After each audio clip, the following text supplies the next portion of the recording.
how to create this or even this. Today we're going to be talking about the basics of EVA foam. What is EVA foam, the tools you need, and how to use it. While I won't be creating anything new in this episode, if you'd like to see me go through the full construction of a foam armor piece, leave it down in the comments below. First off, what is EVA foam? This is EVA foam. These are the interlocking foam floor mats that you can find at your local hardware store. It is smooth on one side and pattern on the other. EVA foam comes in the form of very small sheets that you can buy at your local craft store and these large interlocking floor mats that you can buy at your local hardware store. You'll need different sizes and different thicknesses depending on what you want to achieve. Personally, I like to shop online for my EVA foam. I shop at TNTcosplaysupply.com. The reason being is they sell large rolls of EVA foam that comes smooth on both sides in different thicknesses. The foam is also fairly cheap and it's pretty easy to get a lot of it very quickly. Now that you know the basics of foam, what other tools will you need to work with it? There are a few essentials to working with foam and a couple of things that might just make your life a little easier. The first thing you will need is a heat gun. Heat guns are very essential for getting smooth angles and round curves. There are limitations to working with foam, and if you'd like a piece of foam to bend and stay bent,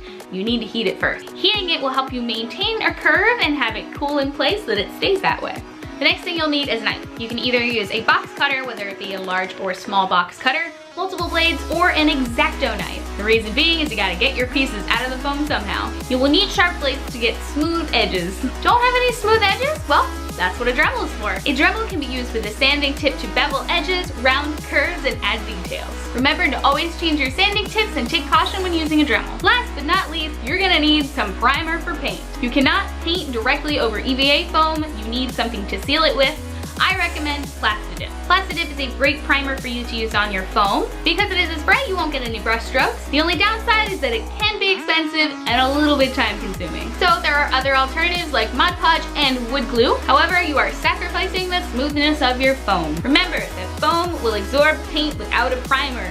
So save yourself the time of repainting and remaking a piece of foam and prime it first. Well, now that you know the basics on how to cut and form foam, how do you keep it together? We need an adhesive. The best adhesive to use with EVA foam is barge contact cement. The only downside to it is that the fumes are toxic, so if you're using it, you want to use it in a well-ventilated area or with a respirator. You can also use hot glue as an alternative to contact cement. However, it takes a lot longer to dry and it's not nearly as sturdy as contact cement. Here are some other small things you might find yourself needing while working with foam. Zippers. Zippers are used to create a seamless edge on armor pieces. The example I have for you today is my Farrah chest plate. As you can see, there's a zipper onto the side. This is how it attaches to me and stays in place. I was not able to put the zipper on the back because I have a back plate there and it gets in the way and it's very hard to zip them. But you can also add the zipper just on the inside so that the foam stays together like this. This is way better than having to slide into your pieces or attach it via Velcro. Buckles and elastic or nylon strapping. Along with the zipper on the side, I have two elastic pieces up here so that my armor stays in place.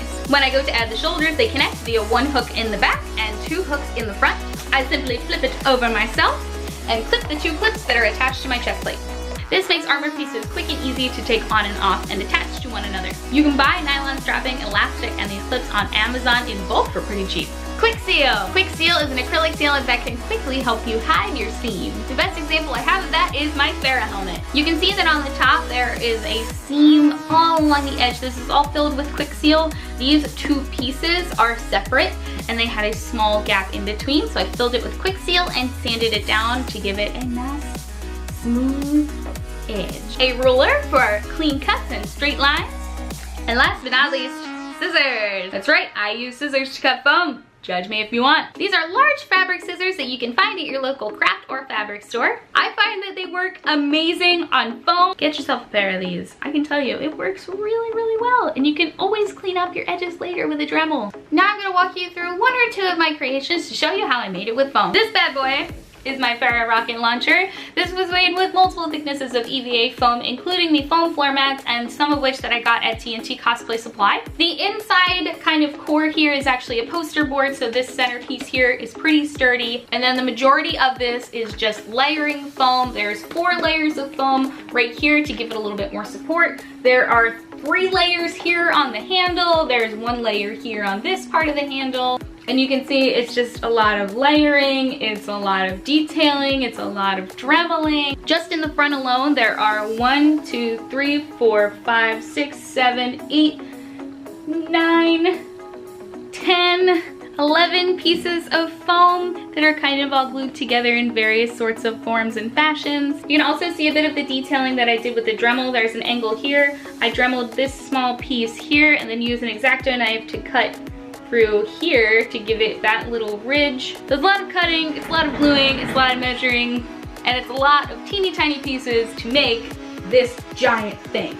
This is the shoulder for my Farrah cosplay, and this is the best example of layering. So as you can see on the bottom side, there's one large piece of foam. There's a couple small pieces. This is so that it does not flop on my shoulder and it stays upright and where it needs to be. I then added 2 large pieces in the front so that this sits up higher because it does on her shoulder.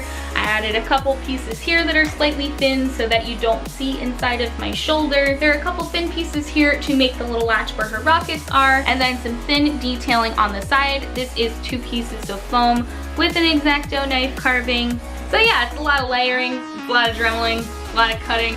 Last but not least is this little baby. This is probably one of my favorite pieces. This is one of my arm pieces for Umbreon. This pauldron is only 4 pieces of foam. There is one base piece that has this curve at the top and is straight at the bottom. Then there are 2 diamond-shaped pieces, one that sits under, one that sits on top. So this one's a little bit bigger.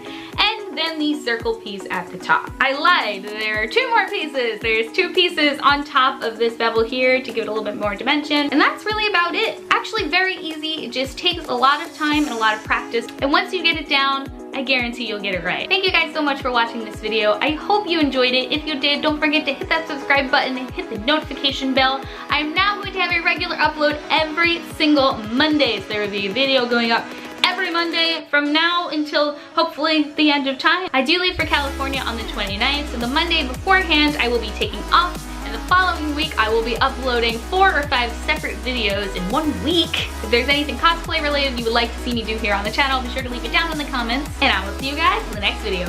Bye!